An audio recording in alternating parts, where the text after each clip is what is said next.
India के raw और America के सीआईए के बीच भारत की आजादी से ही चल रही है एक सीक्रेट जंग, जिसके बारे में आम जनता बिल्कुल नहीं जानती। और इसी जंग ने पिछले कुछ दशकों में गुमनाम हत्याओं के ढेर खड़े कर दिए हैं। इसमें शामिल है भारत के टॉप ब्रेन्स और साइंटिस्ट, टॉप डिप्लोमैट्स और यहाँ तक कि हमारे खुद के एक्स प्रधानमंत्री तक। और एक बात रॉ चीफ आर.एन. काओ समझ गए थे कि पाकिस्तान के थ्रू सीआईए इंडिया के खिलाफ कुछ बड़ा प्लान कर रहा है। और एग्जैक्टली ऐसा हुआ भी। पाकिस्तान ने ऑपरेशन सर्चलाइट शुरू कर दिया और उन्होंने ईस्ट पाकिस्तान के बंगाली स्पीकिंग लोगों को जान से मारना शुरू किया। इन रिस्पॉन्स ये Bengali speaking population east Bengal से इंडिया आने लगे। पर जानते हो, ये मूव आर.एन. काओ को पहले से ही पता था। सब कुछ उनके प्लान के मुताबिक ही चल रहा था। दरअसल काफी पहले से ही रॉ को यह बात पता चल गई थी कि पाकिस्तान ये ऑपरेशन सर्चलाइट लॉन्च करने वाला है और इसके लिए रॉ ने दो चीजें पहले से ही प्लान करके रखी। स्वागत है दोस्तों हमारा यूट्यूब चैनल विशाल इंडिया पे। मैं हूं आपका दोस्त अमर। दोस्तों वीडियो वही रॉ वर्सेस सीएआई, मतलब हमारा जो खुफिया एजेंसी है रॉ, उसके मतलब हिसाब से जो है अमेरिका का जो खुफिया एजेंसी है सीएआई, इन दोनों में तुलना जो है इन वीडियो में किया जाए। ये सर जो तुलना कर रहे हैं और ये जो कहानी एक तरीका से हिस्ट्री हम लोग को बता रहे हैं कि कैसे रॉ हम लोगों ने तैयार किया, खुफिया एजेंसी तैयार, और हमारे देश में इतना शांति जो बना हुआ है और हमारे देश के लिए वो उसके अंदर जो एजेंट काम करते हैं वो अपने जान जोखिम में डाल करके, दोस्तों सोचिए रॉ का जो खुफिया मतलब ऑफिसर्स जो है वो पूरे दुनिया में फैले हुए हैं। पूरा दुनिया में भारत का रॉ का नेटवर्क है। आप सोच नहीं सकते कि रॉ का एजेंट कहाँ कहाँ है, और इतना बड़ा काम हमारा जो है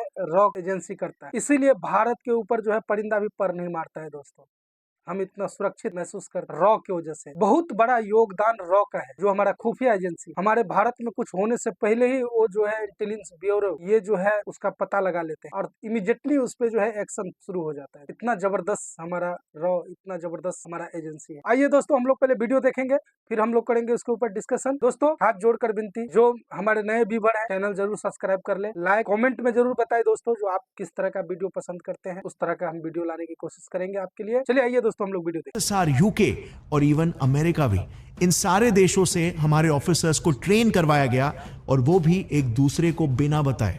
कुछ ही महीनों में ट्रेनिंग भी पूरी हो गई और हमारे ऑफिसर्स तैयार हो गए। यस, 1970 तक इंडिया के पहले एक्सटर्नल इंटेलिजेंस ऑफिसर्स की बैच अपने मिशन के लिए, देश को बचाने के लिए तैयार हो चुकी थी। लेकिन अब बस सवाल यह था कि इन्हें अलग अलग देशों में डिप्लॉय कैसे किया जाए ताकि दूसरे देशों को इनके बारे में भनक तक नहीं पड़े। इसके लिए आर.एन. काओ को एक बड़ा ही खुराफाती आइडिया आया। उन्होंने पीएम एडवाइजर से कहा कि आप दुनिया के अलग अलग देशों की इंडियन एम्बेसीज में ड्राइवर्स, इलेक्ट्रिशियंस जैसे ब्लू कॉलर जॉब्स की वैकेंसीज बताओ, फिर हम उन पोजीशंस के बहाने हमारे रॉ ऑफिसर्स को वहां पर डिप्लॉय कर देंगे। और बस ये फाइनलाइज होते ही रॉ का पहला बैच अपने मिशन पर चल पड़ा। अब हालात कुछ ऐसे क्रिएट हो गए थे जहां पर एक तरफ हमारी रॉ सीआईए से दो हाथ करने के लिए तैयार थी, वहीं पर हमारी पीएम इंदिरा गांधी जी यूएस को 2 बार धमकी दे चुकी थी। पहली बार तब जब यूएस ने हमें वीट एड देने के बदले यूएस के टर्म्स पर इकोनॉमिक पॉलिसी इंप्लीमेंट करवाने के लिए प्रेशराइज किया था, लेकिन पीएम नहीं मानी। उल्टा उन्होंने ग्रीन रेवोल्यूशन लाकर यूएस की एड लेना ही बंद कर दिया। दूसरी बार पीएम ने सारे बैंक्स और इंडस्ट्रीज को ही नेशनलाइज कर दिया। तब यह मूव यूएस के हिसाब से एक सोशलिस्ट मूव था, यानी कि हम उसके दुश्मन यूएसएसआर के साइड ले रहे थे। यह सबको देखकर यूएस काफी भड़क चुका था। उसे लग रहा था कि चीजें अब उसके कंट्रोल से बाहर जा रही है और जिस वजह से उसने पाकिस्तान को हेवीली मिलिटराइज करना शुरू कर दिया, मिलिट्री फंडिंग्स और मॉडर्न हथियार देने शुरू कर दिए। एक बात रॉ चीफ आर.एन. काओ समझ गए थे कि पाकिस्तान के थ्रू सीआईए इंडिया के खिलाफ कुछ बड़ा प्लान कर रहा है। और एग्जैक्टली ऐसा हुआ भी। पाकिस्तान ने ऑपरेशन सर्चलाइट शुरू कर दिया और उन्होंने ईस्ट पाकिस्तान के बंगाली स्पीकिंग लोगों को जान से मारना शुरू किया। इन रिस्पॉन्स ये Bengali speaking population east Bengal से इंडिया आने लगे। पर जानते हो, ये मूव आर.एन. काओ को पहले से ही पता था। सब कुछ उनके प्लान के मुताबिक ही चल रहा था। दरअसल काफी पहले से ही रॉ को यह बात पता चल गई थी कि पाकिस्तान ये ऑपरेशन सर्चलाइट लॉन्च करने वाला है और इसके लिए रॉ ने दो चीजें पहले से ही प्लान करके रखी थी। सबसे पहले तो आर.एन. काओ ने पीएम इंदिरा गांधी जी को यह बोल के रखा था कि वो यूएसएसआर के साथ एक फ्रेंडशिप ट्रीटी साइन करके रख ले, और ये कोई आम ट्रीटी नहीं होने वाली थी। इसके हिसाब से इंडिया पर अगर हमला होगा तो यूएसएसआर उसे अपने पर हुए हमले जैसा कंसिडर करेगा और तभी यूएसएसआर इंडिया के साथ लड़ने के लिए मैदान में उतर पड़ेगा। दूसरा, उन्होंने ईस्ट पाकिस्तान से आए बंगाली स्पीकिंग लोगों को मिलिट्री ट्रेनिंग देना शुरू कर दिया। इनके लिए पहले से ही सुंदरबन में रॉ ने कैंप्स बना के रखे थे। इन सिविलियन फोर्सेस को मुक्ति बहिनी नाम दिया गया और रॉ की ये प्री प्लानिंग बिल्कुल सही थी। यूएसएसआर के साथ ट्रीटी होने की वजह से जब 1971 का वॉर शुरू हुआ तब यूएस की 7th फ्लीट यानी कि उसका नेवल एयरक्राफ्ट कैरियर हम पे हमला करने आ रहा था क्योंकि इंडिया ने उसके एलाय पाकिस्तान पर हमला किया था। यह होते ही यूएसएसआर की न्यूक्लियर सबमरीन अरेबियन सी में डिप्लॉय हो गई और उसने यूएस को धमकी दी कि अगर एक कदम आप आगे बढ़ाओगे ना तो तुम पर न्यूक्लियर अटैक हो जाएगा। और इससे इंडिया बिना किसी एक्सटर्नल थ्रेट के आराम से ईस्ट पाकिस्तान में लड़ने लगा और जो हमने मुक्ति बहिनी बनाई थी ना, उस फोर्स ने ही मेजरली आगे बढ़ के इंडियन आर्मी के साथ मिलकर हमला किया और यह अटैक इतना सक्सेसफुल था कि इंडियन आर्मी के सामने पाकिस्तान के 1 लाख सोल्जर्स ने सरेंडर कर दिया और ऐसे करके 1971 में रॉ ने इंडियन आर्मी के साथ मिलकर बांग्लादेश, इस नए देश को पाकिस्तान के चुंगल से आजाद कर दिया। और बांग्लादेश की आजादी का बेसिकली मतलब यह था कि अब इंडिया कुछ वक्त तक चैन की सांस ले सकता था क्योंकि एटलीस्ट अब हमारा ईस्टर्न एरिया थ्रेट फ्री था। मगर वहीं पर सीआईए की रातों की नींद हराम हो गई थी क्योंकि अब एक नई एजेंसी ने जन्म ले लिया था जो उन्हें ईंट का जवाब पत्थर से दे रही थी और यह बात यूएस को बिल्कुल भी गवारा नहीं थी। बट क्या करें, सिचुएशन ही यूएस के कंट्रोल में नहीं था। बांग्लादेश लिबरेशन के इस झटके से यूएस उभरने की ही कोशिश कर रहा था कि कुछ ही समय बाद रॉ ने सीआईए को एक और एक बड़ा झटका दे दिया। इंडिया एक न्यूक्लियर स्टेट बन गया। 1974 को ऑपरेशन स्माइलिंग बुद्धा की शुरुआत हुई। पीएम इंदिरा गांधी, उनके 2 advisers, chief scientist Raja Ramanna और रॉ चीफ आर.एन. काउ के अलावा इसकी जानकारी और किसी को नहीं थी। डिफेंस मिनिस्टर तक को नहीं थी। लेकिन इस मिशन में रॉ के सामने 2 चैलेंजेस थे। एक, सीआईए उस वक्त सारे टेलीफोनिक कन्वर्सेशंस को टैप करता था, सो मिशन के डिटेल्स लीक होने से बचना था। और दूसरा चैलेंज, सीआईए के स्पाई सैटेलाइट से न्यूक्लियर फैसिलिटी को छुपाना। बेसिकली हमें सीआईए के नाक के नीचे से न्यूक्लियर टेस्ट को कंडक्ट करना था। तो रॉ ने सबसे पहले सीआईए के सैटेलाइट को स्टडी किया और उसका एक ब्लाइंड स्टॉप टाइम का पता लगाया। मतलब बेसिकली वो सैटेलाइट हम पर कितने समय के लिए नजर नहीं रखती। इस ब्लाइंड स्पॉट गैप में पूरे न्यूक्लियर फैसिलिटी को चलाया गया। दूसरे प्रॉब्लम का सलूशन उन्होंने ऐसे निकाला कि इस मिशन में इन्वॉल्व सभी साइंटिस्ट और ऑफिशियल्स को विस्की और ताजमहल जैसे कोड वर्ड्स को यूज करने बोला गया था। ये इश्क नहीं आसान, इतना समझ लीजिए। आग का दरिया है और डूब के जाना है। पधारो सर। जिससे सीआईए उनको पकड़ ना सके और लो, ये प्लान भी सक्सेसफुल रहा। 18 मई 1974 को इंडिया ने अपना पहला न्यूक्लियर वेपन टेस्ट किया और हम दुनिया के 5th न्यूक्लियर पावर बन गए। और अब इंडिया एक काफी बेटर पोजीशन पर था। न्यूक्लियर पावर का मतलब हमारे पास एक अथॉरिटी थी, प्लस ईस्ट में बांग्लादेश इंडिपेंडेंस से एक बहुत ही बड़ा खतरा हमने टाल दिया था। लेकिन नॉर्थ ईस्ट में अभी भी एक देश था जो भारत के लिए एक बहुत ही बड़ा खतरा था, सिक्किम। अब सिक्किम इंडिया के लिए इतना बड़ा खतरा क्यों था? क्योंकि पाकिस्तान और चाइना दोनों इंडिविजुअली इस पर अपना कंट्रोल बना के इंडिया के चिकन नेक को काट कर हमारे पूरे नॉर्थ ईस्ट इंडिया को ही हमसे अलग कर सकते थे। और सीआईए भी तो सिक्किम पर अपना कंट्रोल बना के इंडिया और चाइना पर नजर रखना चाहता था। इनफैक्ट उन्होंने तो अपने इस मिशन को अंजाम देने के लिए अपने एक एजेंट को सिक्किम की रानी तक बना दिया था। बेसिकली साल 1961 की यह बात है जब सिक्किम के 36 इयर्स के चोग्याल प्रिंस अपने 3 बच्चों के साथ सिक्किम के विंडमेर होटल में आए हुए थे जहां वो हमेशा आते थे। बट इस बार राजा काफी डिप्रेस थे क्योंकि रिसेंटली कुछ सालों पहले ही उनकी वाइफ की मौत हुई थी। लेकिन यह साल शायद कुछ स्पेशल था। इस बार होटल में उनकी मुलाकात एक अमेरिकन 19 साल की लड़की होप कुक से होती है जो हाल ही में इंडिया के दार्जिलिंग से सिक्किम घूमने आई थी। वो तुरंत राजा की अच्छी दोस्त बन जाती है और क्योंकि वो बचपन से ही अकेली ही थी तो दोनों एक दूसरे के साथ अपना गम बांटने लग जाते हैं और दोनों को एक दूसरे की कहानियां बहुत ही रिलेटेबल लगती है। लेकिन होप अपने देश वापस चली जाती है उसके बाद। फिर उसके अगले साल सेम जगह पर सेम होटल में होप राजा को वापस मिलती है। बट इस बार राजा ने यह सोच लिया कि वो इस मौके को हाथ से नहीं जाने देंगे। उन्होंने होप को शादी के लिए प्रपोज कर दिया और वो मान भी जाती है। 1963 में फाइनली उन्होंने शादी कर ली और होप कुक सिक्किम की महारानी बन जाती है। एंड एज एक्सपेक्टेड, क्योंकि महारानी यूएस एजेंट थी तो उनसे मिलने यूएस एम्बेसडर फ्रीक्वेंटली आया जाया करते थे। यह एक पैटर्न सा बन गया था कि एम्बेसडर के जाने के बाद सिक्किम की महारानी एंटी इंडिया स्टेटमेंट्स दे देती थी। और सिक्किम के बारे में अगर आप जानते हो तो आपको पता ही होगा कि तभी सिक्किम इंडिया का ही एक प्रोटेक्टोरेट स्टेट था। लेकिन अब धीरे धीरे ये देश हमारा ही दुश्मन बनते जा रहा था, एक एंटी इंडिया सेंटिमेंट डेवलप हो रहा था। 1973 आते आते रॉ ने ये ठान लिया था। हालांकि दोस्त, अभी के समय में जो है एंटी इंडिया बांग्लादेश में जो हुआ वो क्या हुआ, बांग्लादेश में जो अभी हालात मतलब इतने बिगड़े हुए थे, वहाँ पे क्या हो रहे हैं, एंटी इंडिया ही तो हो रहे हैं। आपको क्या लगता है ये बांग्लादेशी का खुरपाती दिमाग है? जी नहीं, इसके पीछे कोई न कोई खुफिया एजेंसी है। हम तो डायरेक्टली बोल सकते हैं CAI का ही हाथ है, क्योंकि हमारा जो है रशिया SSR, जो रशिया अभी के टाइम में रशिया है, वो हमारा मित्र है, दोस्त है। और इतने भारत के ऊपर दबाव होने के बावजूद भी अभी जो रशिया और यूक्रेन का युद्ध चल रहा है, फिर भी मोदी जी नहीं माने। इतना दबाव था साउथ अमेरिका का जितना भी अलायंस है, सबके तरफ से जो भारत जो है रशिया के साथ अपना संबंध खत्म करे, उनसे तेल न ले, ये न ले, वो न ले। लेकिन भारत तो भारत है दोस्तों। हम जितने मतलब दुश्मनी निकालते हैं, जितने ईमानदारी से दोस्ती, उससे कई गुना ज्यादा ईमानदारी से जो है हम दोस्ती निभाते हैं। तो ये इंडिया है, तो इसलिए हम जो है क्या बोलते हैं, उनका, अमेरिका का और बाकी लोगों का बात नहीं माना और हमने हमारा अपने मित्र का साथ नहीं छोड़ा और छोड़ना भी नहीं चाहिए था। इसमें हम पूरे तरह से पूरे भारतवासी जो है अपने PM आदरणीय मोदी साहब के साथ हम लोग खड़े हैं। और दोस्तों, इसी का बदला लेने के लिए भारत को जो है मालदीव में क्या बोलते हैं, नेपाल, उसके बाद श्रीलंका, बांग्लादेश हाल ही का जीता जागता एग्जाम्पल है आप लोगों के सामने। आपको क्या लगता है ये यूं ही हो जाता है? जी नहीं, यहाँ कहीं ना कहीं कोई ना कोई खुफिया एजेंसी ये सब करवाता है ताकि हम जो है स्टेबल ना रह सके, हम उसमें उलझे रहे। बहुत बड़ा ये दुनिया जो है ना, एक खेला है। यहाँ पे खेल हर पल हर क्षण चलता रहता है दोस्त।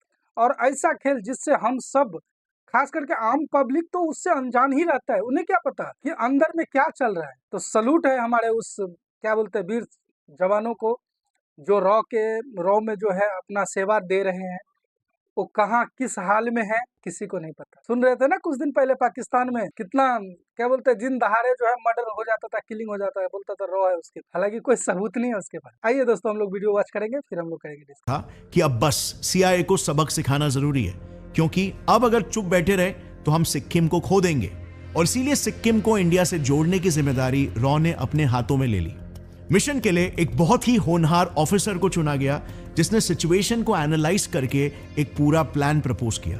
उन्होंने कहा कि अगर CIA सिक्किम की महारानी को खरीदना चाहती है तो उसे खरीदने दो ना, हम रानी के राजा को ही गद्दी से गिरा देते हैं। और इसके लिए उन्होंने वहां के काजी लेंडुप दोरजी जैसे लीडर्स को आइडेंटिफाई किया, जो डेमोक्रेसी लाना चाहते थे, और उनको फाइनेंशियल और ग्राउंड सपोर्ट देना चालू कर दिया।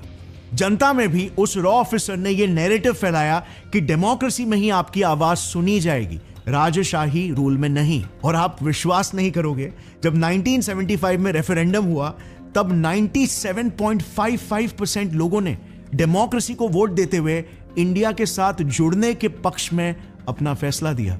अब गेस करना चाहते हो सिक्किम मिशन सक्सेसफुल करने वाले वो यंग रॉ ऑफिसर कौन थे? वेल, हमारे आज के NSA अजीत डोवाल, जिन्होंने सिक्किम को इंडिया का एक स्टेट बनाया। ये इनफैक्ट उनके रॉ करियर का पहला मिशन था, जिस मिशन की वजह से ही ऑफ कोर्स इंडिया को अब एक पावर पोजीशन मिल चुका था और USA का मुंह एकदम से छोटा हो गया था, क्योंकि CIA जो अब तक पूरे दुनिया को अपने इशारों पर नचा रही थी, उसे अब एक कल की आई हुई एजेंसी ने, वो भी इंडिया जैसे एक नए बने देश की एजेंसी ने हरा दिया था। उन्हें US में बैठकर भनक तक नहीं पड़ी और इंडिया ने यहां पर सिक्किम को अपना स्टेट बना दिया। लेकिन इसके बाद आया साल 1976, जिसके बाद से रॉ का एक काला दौर शुरू हो गया। पूरे देश में नेशनल इमरजेंसी लग गई थी और पूरा ऑपोजिशन रॉ पर एलिगेशंस लगा रहा था। उसे PM इंदिरा गांधी की प्राइवेट आर्मी बोल रहा था ऑपोजिशन के मुताबिक रॉ पीएम इंदिरा के कहने पर ऑपोजिशन लीडर्स पर कंटिन्यूअसली नजर रखे हुए थी और जो भी इमरजेंसी के या इंदिरा गांधी के खिलाफ कुछ भी बोलते तो उसे अरेस्ट करके खूब टॉर्चर किया जाता था। अब इसके बाद इमरजेंसी खत्म तो हुई, मगर रॉ को जिस चीज का डर था वही हुआ।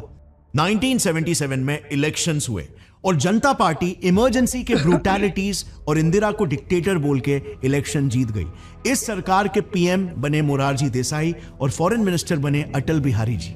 इस सरकार की आयरनी देखना, मोरारजी ने खुद ही पार्लियामेंट में ओपनली एक्सेप्ट किया था कि हमने जांच करवाई और रिपोर्ट ये आई कि इमरजेंसी के दौरान रॉ को इंदिरा जी ने पर्सनल दुश्मनी निकालने के लिए बिल्कुल भी यूज नहीं किया था। लेकिन इसके बावजूद पावर में आते ही पीएम मोरारजी ने रॉ पर ही क्रैकडाउन करना शुरू कर दिया। दिल्ली ऑफिस का एक कैबिन छोड़कर बॉम्बे, बैंगलोर, मद्रास, कलकत्ता, लखनऊ, पटना और जयपुर में सारे रॉ के रीजनल ऑफिसेस बंद कर दिए गए जो मेनली रॉ की रिक्रूटमेंट के लिए यूज हो रहे थे। वो यही नहीं रुके, उन्होंने 600 टॉप ऑफिसर्स को रॉ से निकाल दिया। रॉ के फाउंडर आर.एन. काउ को जबरदस्ती लंबी छुट्टी पर भेज दिया और काउ के जो सबॉर्डिनेट्स थे के शंकरन नायर, उनका डिमोशन करवा दिया।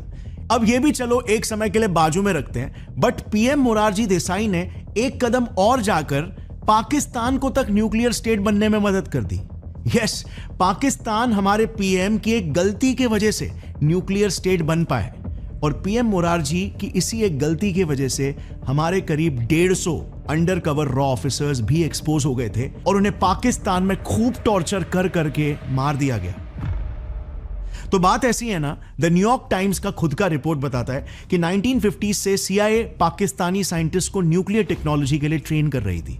इसीलिए 1970s में पाकिस्तान ने चाइना की मदद से न्यूक्लियर टेक्नोलॉजी ली और पाकिस्तान के इस कहूता नाम के एरिया में खान लैब्स सेटअप करके न्यूक्लियर डेवलपमेंट करना शुरू कर दिया। और तभी यूएस ने, जहां पर इंडिया की तरफ खूब नजर रखी हुई थी, पर पाकिस्तान के इस एक्ट से मुंह फेर दिया।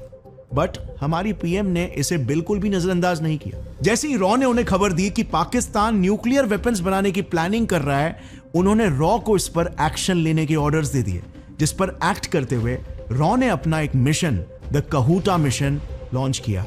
सबसे पहले तो रॉ ने कहूटा एरिया में अपने स्पाइस का एक जाल फैला दिया, एक नेटवर्क फैला दिया। इन स्पाइस का बस सिर्फ 2 काम था।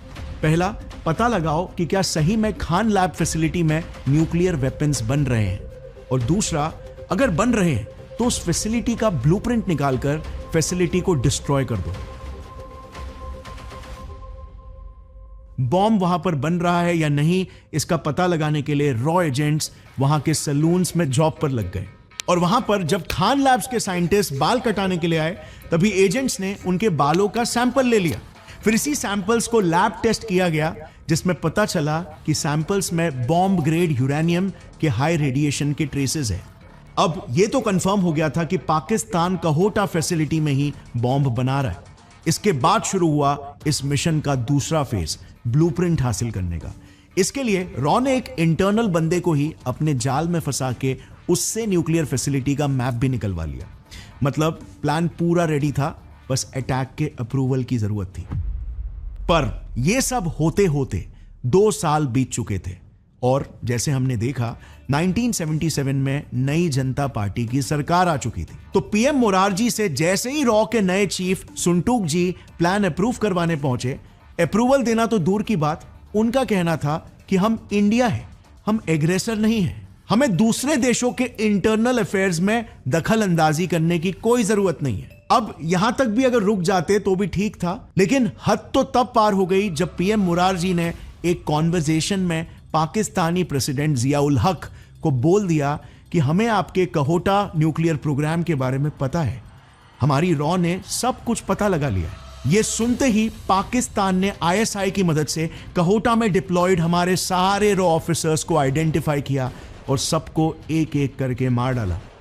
दोस्तों, ये वीडियो जो है रॉ वर्सेस सीएआई, ये वीडियो बहुत लंबा वीडियो है, इसलिए ये हम आपको सेकंड पार्ट, फर्स्ट पार्ट हमने आपको दिखा दिया। हमारे चैनल पे आप आकर के फर्स्ट पार्ट देखिए, उसके बाद सेकंड पार्ट देखिए, ये सेकंड पार्ट है। इसका थर्ड पार्ट जो है हम आपको नेक्स्ट एपिसोड में बताएंगे और इसमें हम आपको बताएंगे कि भारत का रॉ ने कितना जो है बलिदान दिया है और आज तक देते हुए आ रहे हैं। दोस्तों, इन ऑफिसर्स का जीवन ऐसा होता है दोस्तों कि अगर कामयाब हो गए तो बहुत अच्छे, अगर पकड़े गए तो वो अपना मतलब प्राण त्याग देते हैं, शहीद हो जाते हैं, जान देते थे, वीर गति को प्राप्त हो जाते हैं, लेकिन नाम नहीं बताते। इतना कठोर उनका ट्रेनिंग होता है दोस्तों। और भारत देख ही रहे हैं आप, पाकिस्तान जब न्यूक्लियर स्टेट बना था उस टाइम में अगर चाहते तो उसे रोका जा सकता था, लेकिन उस समय का जो मौजूदा सरकार था उन्होंने गलती की। तो कुछ कुछ जो हमारे इतिहास में गलती भी हुई है और बहुत अच्छे काम भी हुए हैं, जैसे हमारे इंदिरा गांधी जी जो इतना मेहनत करके जो है न्यूक्लियर प्रोग्राम का जो है परमाणु संपन्न देश के लिए जो है नींव रखी हो। हालांकि कामयाबी अटल बिहारी की सरकार में मिला था। एपीजे अब्दुल कलाम जो हमारे साइंटिस्ट थे, बाद में उन्हें वो जो है हमारे राष्ट्रपति भी बने। यूं ही एक देश का निर्माण नहीं हो जाता दोस्तों, यूं ही एक देश संचालित नहीं होता है। इसके पीछे बहुत सारे मेहनत लगे, बहुत सारे बलिदान। हमारा देश तो ऐसे ही वीर बलिदान का ही देश है दोस्तों। बहुत सारे बलिदान हम लोगों ने दिया है और देते हुए आ रहे हैं। इसलिए इस धरती को, इस मिट्टी को, संजो को समेट कर रखने की जरूरत, इससे ईमानदारी, वफादारी हमारे खून में, रगों में, हर किसी के दिल में रहनी चाहिए। दोस्तों हम वीडियो को यहीं पे करते हैं डी एंड। हम आपको मिलेंगे नेक्स्ट एपिसोड के साथ, तीसरे भाग में मिलेंगे। तब तक अपना ख्याल रखिए, अपने परिवार का ख्याल रखिए। हाथ जोड़कर विनती है, जो नए व्यूअर है वो सब्सक्राइब जरूर कर लीजिएगा। जय हिंद दोस्तों।